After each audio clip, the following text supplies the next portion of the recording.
नमस्कार शेतकरी मित्रांनो, गेल्या व्हिडिओमध्ये आपण तुम्हाला उन्हापासून बचावासाठी जे 3 पिकं सांगितले होते त्याचा आपण सविस्तर व्हिडिओ बनवला।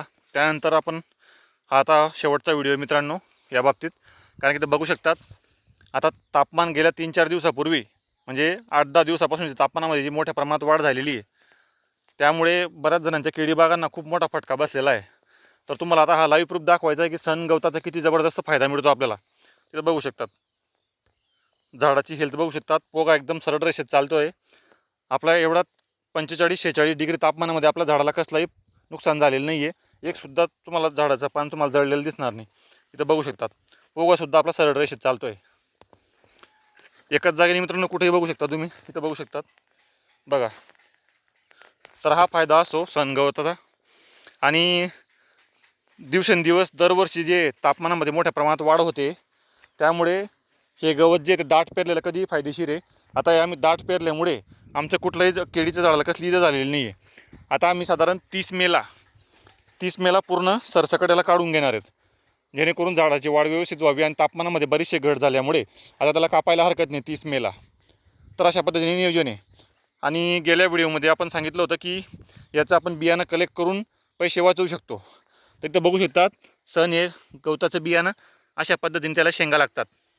इथं बघू शकतात अशा पद्धतीने शेंगा लागतात आणि मध्ये 8 ते 9-10 अशा पद्धतीचे सीड्स असतात। इथं बघू शकता तुम्ही, इथं बघू शकता असे सीड्स असतात।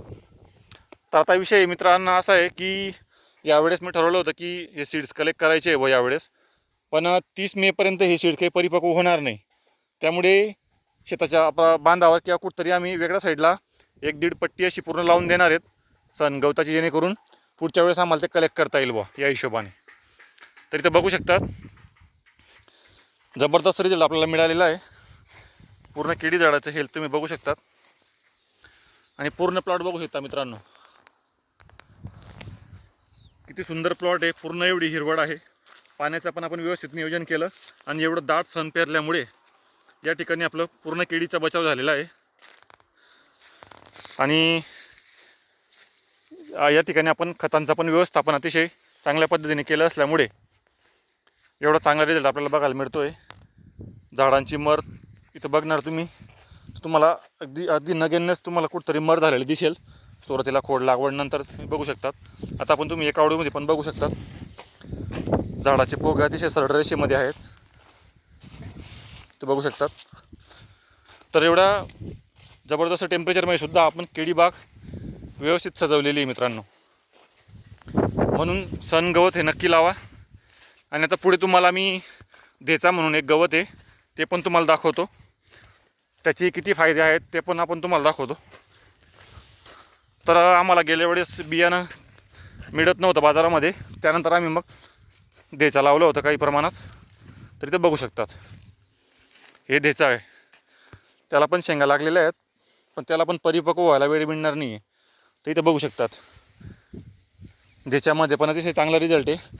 उलट सनच्या बाबतीत याच्यामध्ये वेगळेपण असं आहे की यामध्ये आपल्याला सूर्यप्रकाश फिल्टर होऊन जातो, म्हणजे 50-60% तरी आपल्याला सूर्यप्रकाश मिळतो। आणि किती कडक ऊन असलं तरीसुद्धा आपल्याला केळीच्या पिकाला इजा होत नाही। आता इथे तुम्ही बघू शकतात केळी झाडाची हेल्थ किती चांगली आहे। परत तिथे पुढे पण बघू शकतात। तर असा फायदा आहे मित्रांनो। जर तुम्हाला सन गवताचं बियाणं मिळत नसेल तर तुम्ही देचा या बियाणाचा वापर नक्की करू शकतात।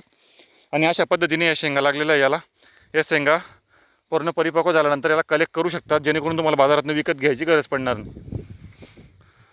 तर बघू शकता मित्रांनो पूर्ण प्लॉट।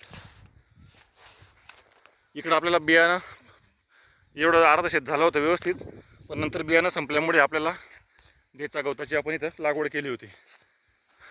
दोघांचा अतिशय चांगला रिझल्ट मिळाला। सन गवत थोडं महाग मिळतं, त्या मानाने देचा गवत थोडं स्वस्त असतं, 10-20-30 रुपयाचा फरक असतो किलो मागे। तर बघू शकतात अतिशय सुंदर प्लॉट सजलेला आहे।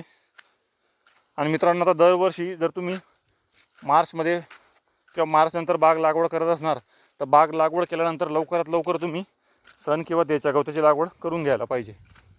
ते तर बघू शकतात।